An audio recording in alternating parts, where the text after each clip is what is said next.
Some crimes are so heartbreaking or shocking that they change laws, change society, or even earn the label Crime of the Century. But the stories that made headlines in decades past aren't necessarily remembered today. I'm Amber Hunt, a journalist and author, and in each episode of this show, I'll examine a case that's maybe lesser known today, but was huge when it happened. This is Crimes of the Centuries.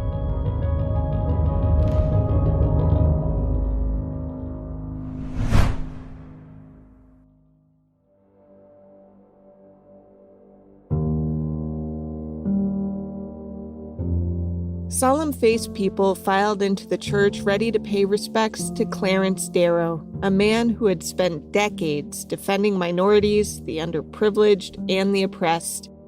It was 1938. Men removed their hats in respect. Mourners whispered quietly about the dozens of Darrow cases that helped to shape the American legal system. Probably the least talked about was his final case, argued just 6 years before his death in the paradise of the Hawaiian Islands. Still more than 20 years from statehood, Hawaii was no stranger to America's brand of racism and discrimination. It's safe to say in hindsight that those issues are part of the reason Darrow's last case wouldn't help burnish his legacy. But he didn't seem to know that when he agreed to defend Grace Fortescue, an East Coast socialite on trial for kidnapping and murder. The story begins not with Grace, but with her daughter, Thalia Massie, who was born in 1911. Thalia would have an interesting time scrolling through her Ancestry.com family tree, if that had been around. Her relatives included the first president of the National Geographic Society and Alexander Graham Bell, the inventor of the telephone. Now, her father was born out of wedlock, but despite that inauspicious start to his life, he'd done well for himself overall. Granville Fortescue was a Rough Rider serving alongside his cousin, Theodore Roosevelt, in Cuba, and he later served in the Roosevelt administration before becoming a journalist and author. Those connections allowed Thalia to be raised in an upper-class lifestyle, first in Washington, D.C., and later in Hawaii. Or at least Thalia believed her family was upper-class. Truth is, Grace and her husband lived far outside their means, while allowing their 3 daughters to lead very privileged lives. By the time Thalia was 16, she was a, quote, drawling, insipid, cigarette-smoking radical, end quote. That's according to a book about this case by David E. Stannard. A cousin recalled Thalia enjoyed being, quote, extremely immodest in her actions in front of young men, end quote, while also being pretty much ignored by both parents. In fairness, though, she, again, was just 16. Plus, she did have a cultured side, too, which I base on the fact that her Italian sonnets tied for first place in a University of Hawaii undergraduate poetry contest. Anyway, in 1927, when Thalia was just 16, she married Lieutenant Thomas Massie, an officer in the U.S. Navy who was 6 years older than she. The marriage was a rocky one, with reports of heavy drinking and public fights. Thalia supposedly would randomly attack Thomas and grab his arm, biting him viciously. If both were drunk, neighbors would often end up calling the police to calm the dispute.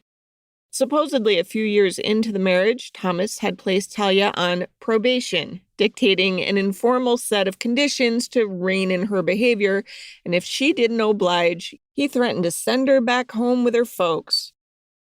In 1931, Thomas was transferred to the base at Pearl Harbor to join Submarine Squadron 4. Rather than living on the base, the Massies moved into a house at 2850 Kahahawai Street, roughly an 18-minute drive from Pearl Harbor. Obligatory disclaimer, I am sorry if I butcher these pronunciations. Thalia, however, did not make a great impression amongst the officers' wives. Considering herself above the rest of them, at only 19, she didn't want to lower herself to mingle with them, especially those who weren't white. On September 12, 1931, Thomas and Thalia attended a Navy event at the Ala Wai Inn, a nightclub in Waikiki. The facts of what happened that night, as we know them now, are the following. Thalia hadn't wanted to go to the shindig that night. From the Femme Killers YouTube channel. Before the outing, Thalia was already in a bad mood. The couple had been having issues, and one of them was Thalia's anger. It was said that Thomas wanted to get a divorce due to it. Even though she really didn't want to go out, Thalia still accompanied her husband to a Honolulu hotel with his military friends. Still annoyed she was there at all, Thalia apparently had an argument with a Lieutenant Stogstall, and then she slapped someone, but it's not clear whether it was Stogstall or someone else. She stormed out of the club sometime between 11:30 p.m. and midnight, but Thomas didn't see any of this and apparently wasn't concerned when she just disappeared from the club. According to her later testimony, Thalia said that after she left the club, she walked to Waikiki Park, a club nearby that was also holding a dance that night that ended around 11:55 p.m. The next time anyone saw Thalia was between 12:20 and 12:45 a.m. on Sunday morning. A car carrying two couples who knew Thalia picked her up along the Ala Moana Road. According to Stannard's book, Honor Killing, in 1931, this road was a, quote, narrow, unlighted, badly paved, and rarely used bypass, end quote. Not the 6-lane road Hawaiians would recognize today. After Thalia climbed into the car, she told the others that she had been assaulted and robbed, and she asked to just be taken home. In the dim light, the people in the car could see Thalia's mouth was swollen and one of her cheeks was scuffed. When one of them asked if she wanted to be taken to the police station, she declined and said again, "I just want to go home." It wasn't until Thomas got home and saw her that they finally went to the police. He immediately took her to the hospital. The test results confirmed that Thalia had been beaten. Thalia's initial statement was that she couldn't remember any details, that it was too dark to see any identifying characteristics. But several hours later, when she was interviewed again, she described her attackers as locals and gave the police a license plate number. Within hours, the police had a man in custody. This first arrest would lead to an incredibly high-profile trial, not just against the one man, but 5 in total, all men of color whom the press declared a marauding gang of brown-skinned rapists who had committed, quote, the most atrocious outrage ever experienced by a white woman, end quote. When jurors struggled to reach the verdict that Thalia's family wanted, one of those men would end up dead, prompting an even higher-profile murder trial that brought the legendary lawyer Clarence Darrow out of retirement and featured an ending that haunted all of the players in the case for the rest of their lives.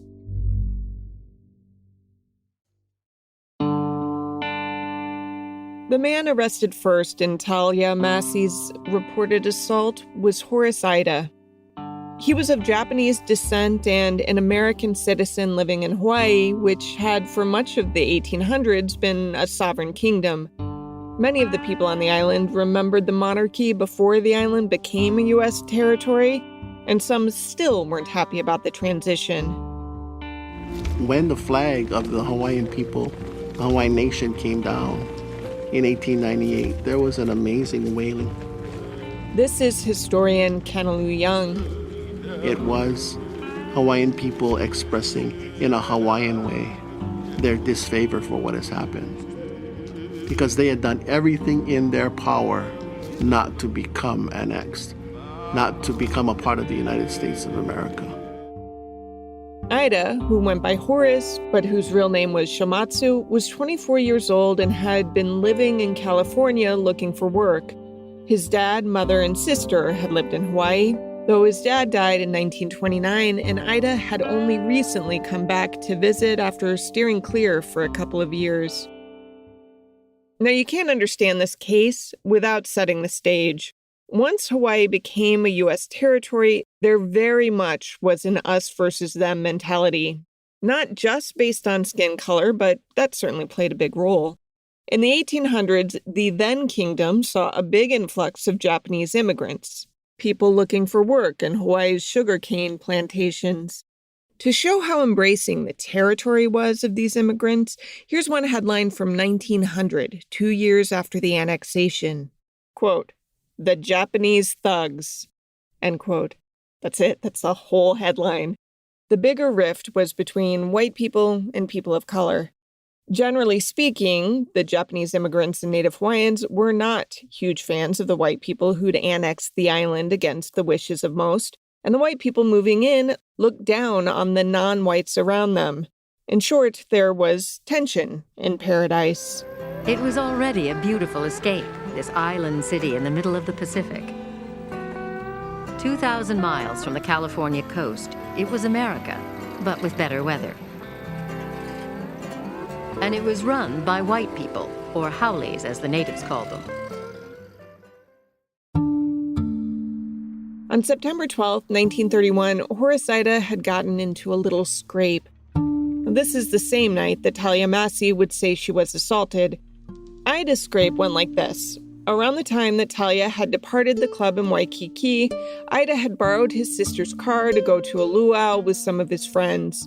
They called it a night around 12:30 a.m. and got in the car to go home.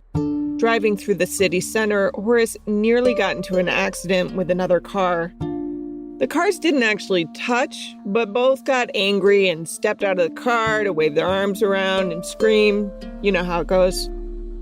One of Horace's friends, Joseph Kahahawai, a local boxer, allegedly punched the female occupant of the other car in the face. Then the woman, a Mrs. Peoples, punched him right back. Apparently, the shocking nature of all this broke up the scuffle rather than escalating it further, which is kind of amazing. Peoples left the scene and drove to the police station to report the incident. That prompted police to issue an APB, all points bulletin, to keep an eye out for Ida's car and its occupants that night. Now, when the police learned soon after about the assault on Thalia Massie, they made a pretty big leap and decided that the guys in the near wreck who punched that woman in the face must be the same guys who'd left Thalia with a scuffed face too, which on its surface might seem fair. But police arrested the men and then did not charge them with assault. They charged them with rape. Thalia had not initially told anyone she'd been sexually assaulted. Not her friends, not her husband, not the police in her first 2 statements to them. While that on its own doesn't discredit the claim, many on the island, and even on the police force, found it awfully convenient that it was only after the arrest that Thalia began remembering things she hadn't recalled before. Some examples. Before the men were arrested, Thalia referenced a group of men generically. After the arrest, she remembered they were locals. Before, she didn't mention anything about their car. After, she remembered their license plate almost perfectly. She was off in just one spot. Before, she offered no descriptions of what they were wearing. Afterward, she remembered one had a brown leather jacket. This is from a retrospective newscast from KHON-TV. Although she told police she could not identify her attackers when the suspects were paraded before her on several occasions, her memory improved. Anyway, once Thalia's story evolved, the police force began to split into 2 camps. Those who believed the arrest to be bogus, and those who firmly believed that Horace and the other men in the car were guilty beyond a reasonable doubt. The people who believed this believed fervently. Rear Admiral Yates Sterling Jr. was the commandant of the Navy's 14th Naval District, which included Hawaii, and he said his first inclination was to lynch all of the suspected assailants. All that stopped him were the rules and regulations because he had to give the local authorities a chance to carry out the laws of the land. How nice of him. Those in the guilty camp led the campaign to file charges of rape and assault against the 5 men, which left their colleagues in the not guilty camp in a really tough spot. Because while that hospital examination had shown Thalia had been beaten, they couldn't find any proof that she had been raped. The hospital staff relayed this to the police, but the police didn't seem to care about that detail. So the police found a group of Hawaiian men, even with no witness identification. The men, Henry Chang, Benny Ahakuelo, David Takai, Horace Ida, and Joseph Kahahawai, denied that they had anything to do with it. The not guilty camp struggled with another issue, too. The timing of the night just didn't seem to work. People's car had been hit on the other side of the island from where Thalia reported being attacked, and the two incidents supposedly happened within a short time of each other.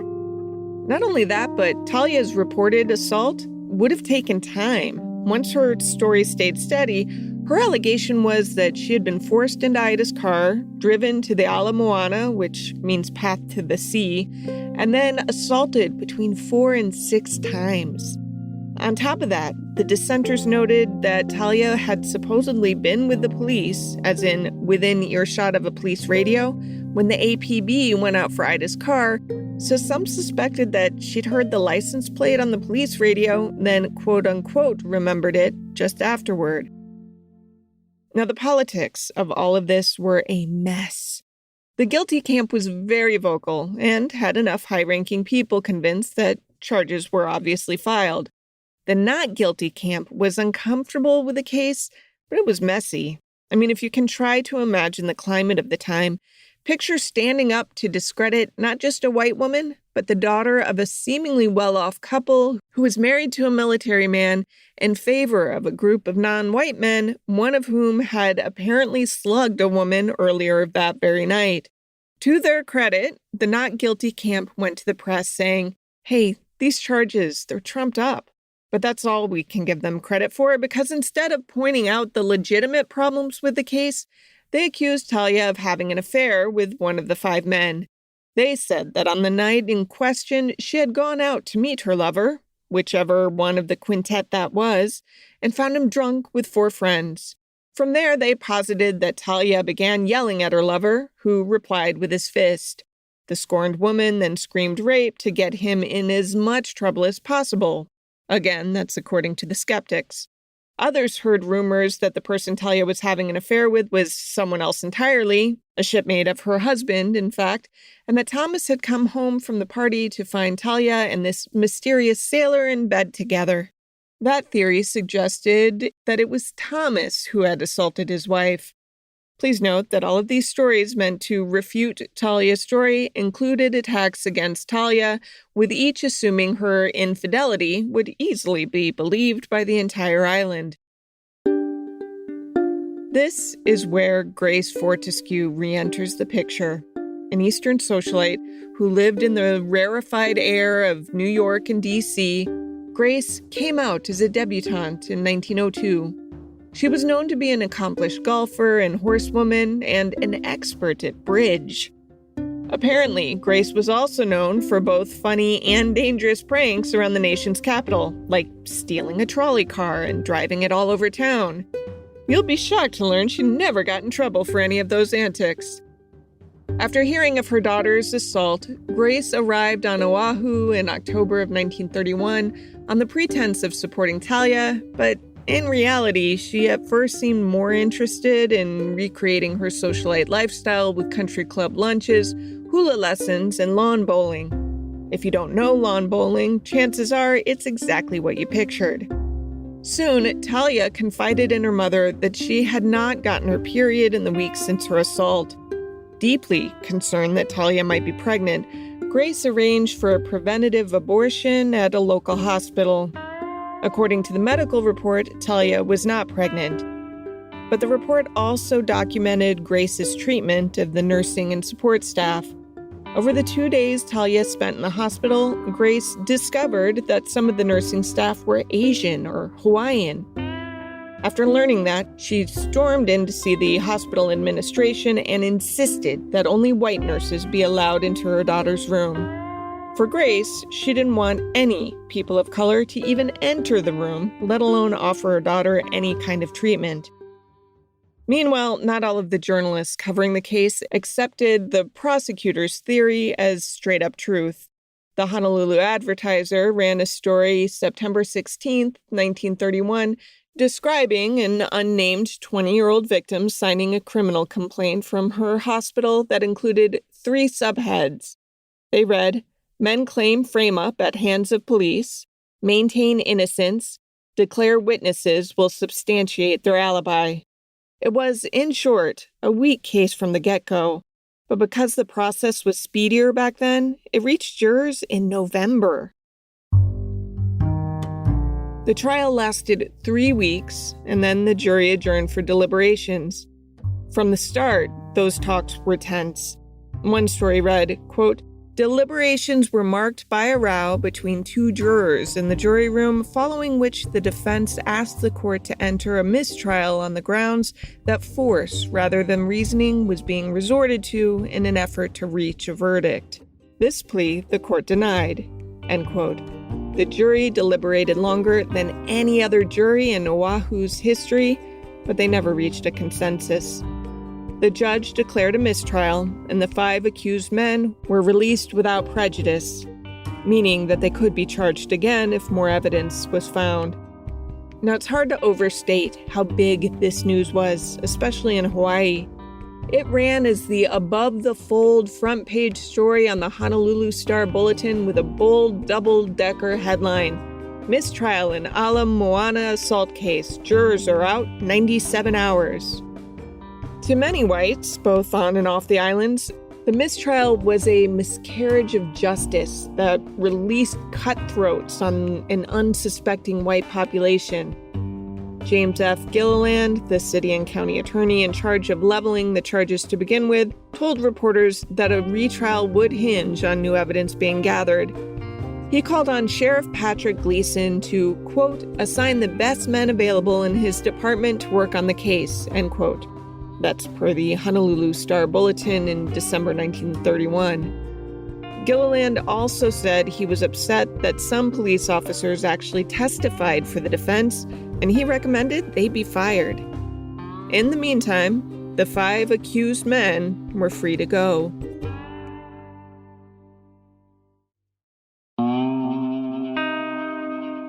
To put it mildly, Thalia Massie's mother and husband, Grace and Thomas, were not happy about the mistrial, and they were extra ticked off that the accused men were allowed their freedom. Thomas had supposedly learned that the big one, aka Joe Kahahawai, who I'm gonna call Joe from now on, was ready to crack. Thomas and Grace agreed they should do something, so he recruited 2 fellow sailors from the base, Albert Jones and Edward Lord. The trio of sailors left Pearl Harbor around 3 p.m, stopped at a YMCA to change out of their uniforms, and then met up with Grace.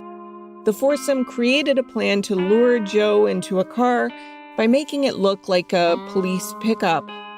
The warrant they planned to show him was a newspaper clipping with a seal that Thomas cut off a certificate he received from training at Edgewood Arsenal in Maryland. The 4 climbed into the car, with Grace directing them where to go. She said she had investigated Joe's movements and knew just where he would be and when he'd be there. Except she was wrong. He never showed. The disappointed group returned to the Massie house for the night and ate breakfast together the next morning. At the table, Jones gave Thomas his .32 automatic Colt, which he put with his own service weapon before the group got ready for a second attempt at their plan. Thomas drove his Buick, while Grace drove her Roadster. Lord and Jones got out to be the muscle on the street. Once Grace positively identified Joe, Jones began to follow him as Thomas pulled up alongside the curb. Jones showed Joe the fake summons and said that some general wanted to see him immediately. Having no reason to question this, Joe voluntarily got into the Buick and it took off down King Street. They then put him in a car and took him to Thomas and Thalia's home. At the house, Thomas and the 2 men started torturing Joseph. He continued professing his innocence. Within a few minutes, the gang had all gathered in the kitchen, circled around Joe, who now recognized Thomas and Grace from the trial. Thomas aimed one of the guns at their captive and began the interrogation, asking variations of "what do you know" and "what happened on September 12th?" According to Thomas's own eventual testimony, Joe maintained his innocence, swearing that he was at a dance in Waikiki and didn't see Thalia at all.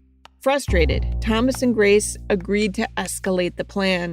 Sending Lord and Jones outside, Thomas threatened Joe, saying, quote, "If you don't talk before those men get back in here, they will beat you to ribbons," end quote. Suddenly, according to Thomas, Joe spontaneously confessed. After getting the confession he'd been waiting for, Thomas said he went into a fugue state, telling his lawyer that he remembered nothing after the confession until he suddenly came to in a strange car on a country road. Here's what he conveniently had blacked out. 22-year-old Joseph Kahahawai Jr. had been shot to death. Massie also forgot that after the shooting, he and his 3 cohorts planned a trip to Coco Head, a remote area on the southeastern side of Oahu and far from Honolulu, to dump the body. They wrapped Joe's corpse in a bedsheet and put it into Grace's car. To avoid nosy drivers, they pulled down the shades on the inside of the car, because cars had curtains then. Those curtains ended up being their downfall. They were speeding toward the blowhole to dump his body in the ocean when police stopped their car. On their way to Coco Head, a Honolulu motorcycle police officer noticed the drawn curtains and thought that was suspicious. Joe's kidnapping had already been reported, so he'd heard about it on the radio. As soon as the officer approached the vehicle, the jig was up and the 4 were arrested on suspicion of murder, which was hard to argue since they literally had a dead body in their car. But the story has another twist. Enter here Clarence Darrow, otherwise known as America's most famous criminal defense attorney. By 1932, Clarence Darrow had been retired for 7 years. He had participated in some of the most famous trials of the 20th century, including working as Leopold and Loeb's defense lawyer, the one who spared them the death sentence, and as the lawyer who defended the teaching of evolution during the Scopes trial, which I'll cover in another episode here soon. A major opponent of the death penalty, Darrow often took cases where he could offer challenges to that sentencing. Impressively, only one of Darrow's murder cases through his entire career ended in an execution, and that was his very first. He had maintained a winning streak until his retirement, so it might seem surprising that he would risk that for this bummer of a case, but he did. I assume the price tag helped. Grace's friends had collected some $30,000, more than $660,000 in today's money. Whatever convinced him, the bottom line is that he came out of retirement and flew to Hawaii to defend the 4 on trial for the murder of Joe Kahahawai. Darrow met with the defendants and ultimately decided on an honor-killing defense. His argument was that Grace, Thomas, and the 2 others were justified in their killing of Joe because of his obvious guilt and the miscarriage of justice perpetuated by the Hawaiian court system. Of course, this meant that Thalia was portrayed as an innocent victim and that Thomas was a righteous husband protecting his wife. The court warned Darrow not to get too deep into the rape and assault case, as it was expected to be retried, but he was able to play on the jury's sympathies carefully crafted by decades of anti-Asian and anti-Hawaiian racism. And it worked, not by getting the 4 acquitted, but by swaying the jury to convict them of a lesser charge. Rather than the murder conviction the state wanted, the jury returned a verdict of manslaughter for all 4 defendants. Darrow had succeeded in saving them from execution. The defendants instead were sentenced to 10 years in prison, a fact that was not normally met with beaming faces, and yet the press noticed all 4 were very happy at this news. But there's still one more twist.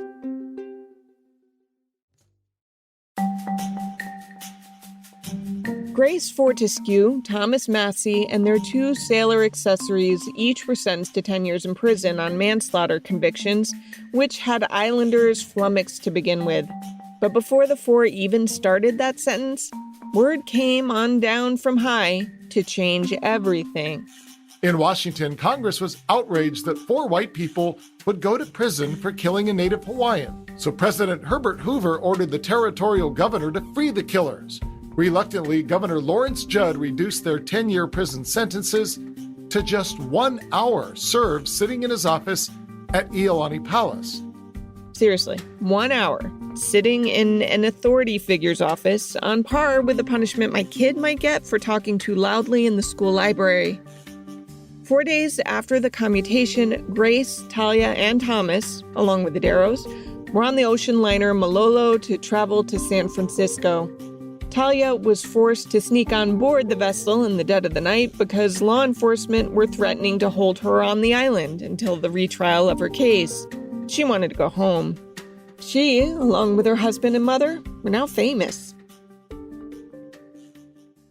Now, Hawaiian Governor Lawrence Judd wasn't having any cruise liner fun back in Honolulu.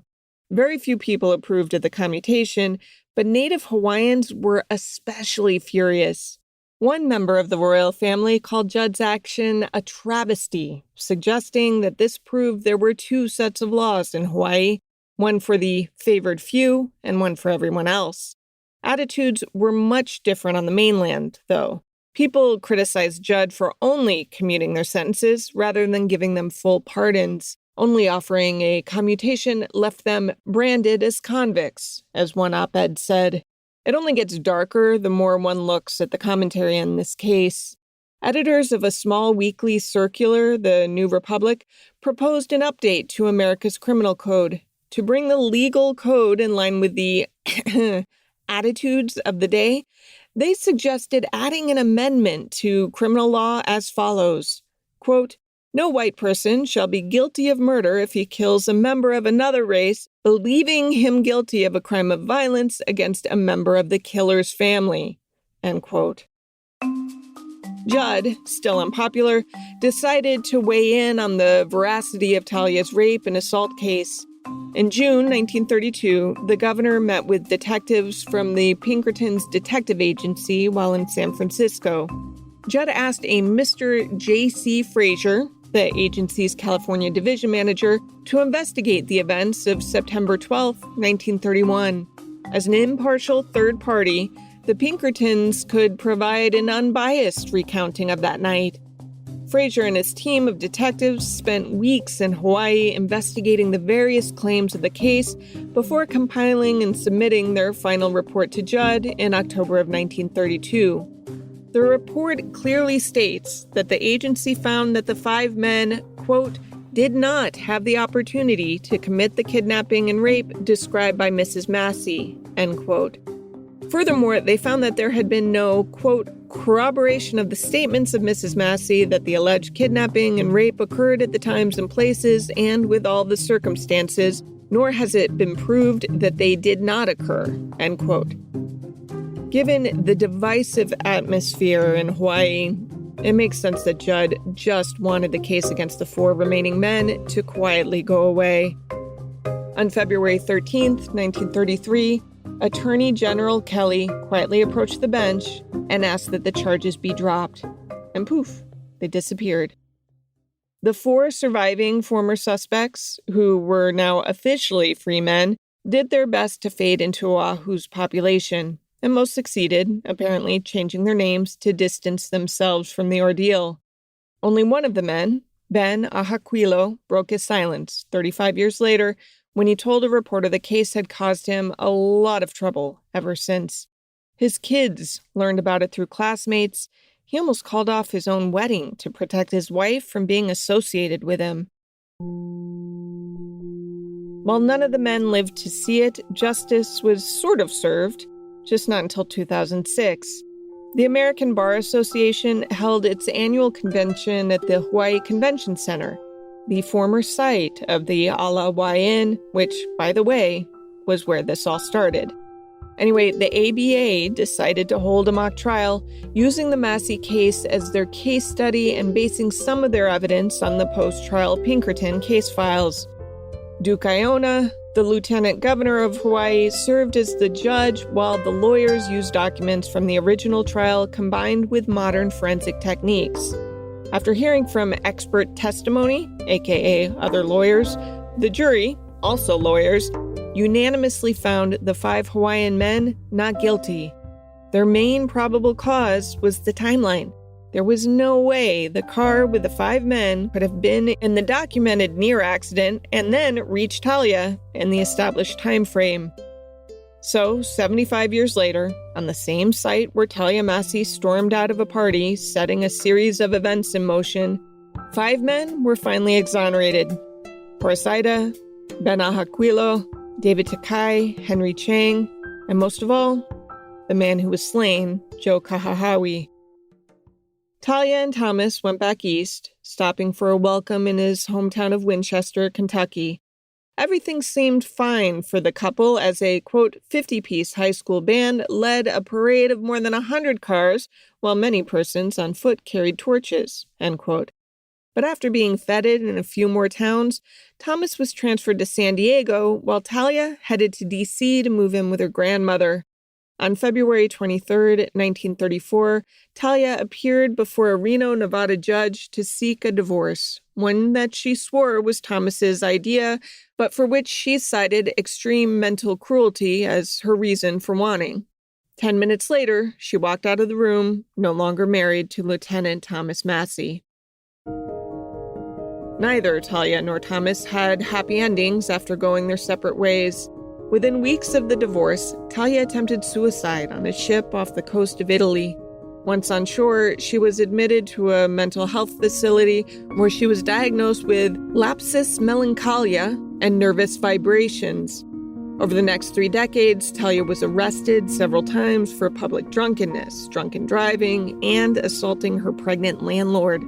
She had a brief second marriage, but divorced and moved to Palm Beach to be near her mother, Grace.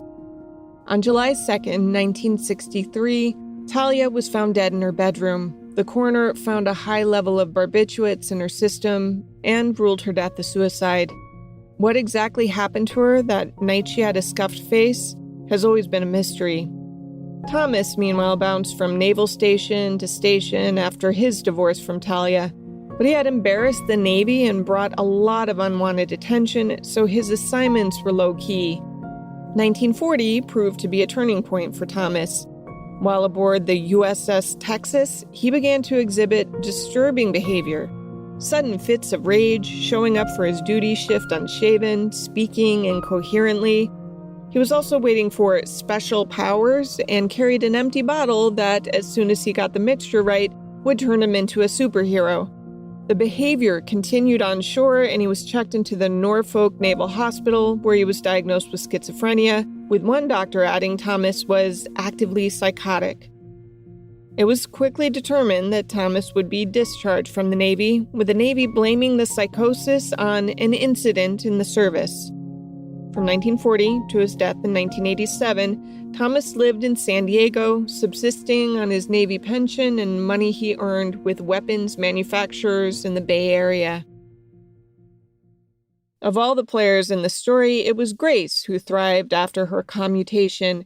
She returned to the mainland and joked with the press that she looked forward to her next visit to Hawaii, saying, "The climate is the best in the world." When she hired an architect to design her new Palm Beach home, she insisted the home, quote, capture the glamorous flavor of Hawaii, end quote. And where her daughter and ex-son-in-law suffered and struggled, whether from trauma or guilt, we can't know for sure, Grace seemingly had no health issues. At 75, she learned how to water ski. At 87, on a trip to Acapulco, she went parasailing.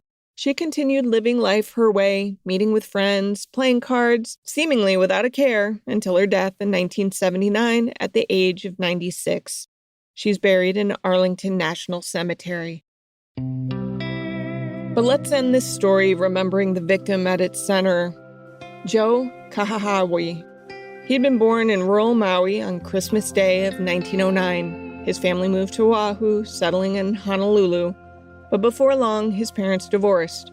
He went to school, earning an athletic scholarship, but he dropped out once the Great Depression hit so he could help his family.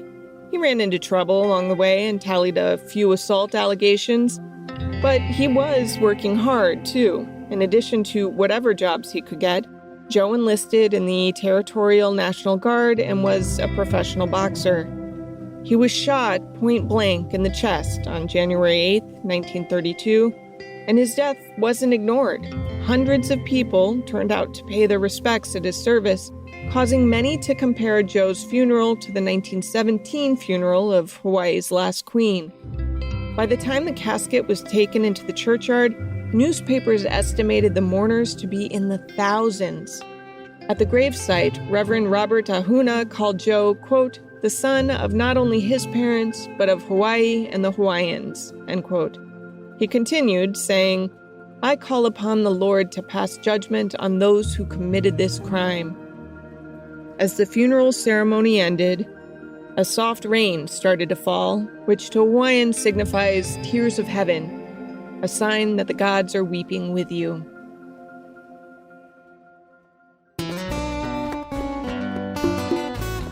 To research this story, Jennifer Erdman, assistant professor and chair of the History/Political Science Department of Notre Dame of Maryland University, read David E. Stannard's book, Honor Killing, Race, Rape, and Clarence Darrow's Spectacular Last Case. Then I did some more contemporary news coverage reading, plus some documentary watching, and merged my thoughts with her. I'll note that there's a PBS documentary on this case called The Island Murder, which was especially useful.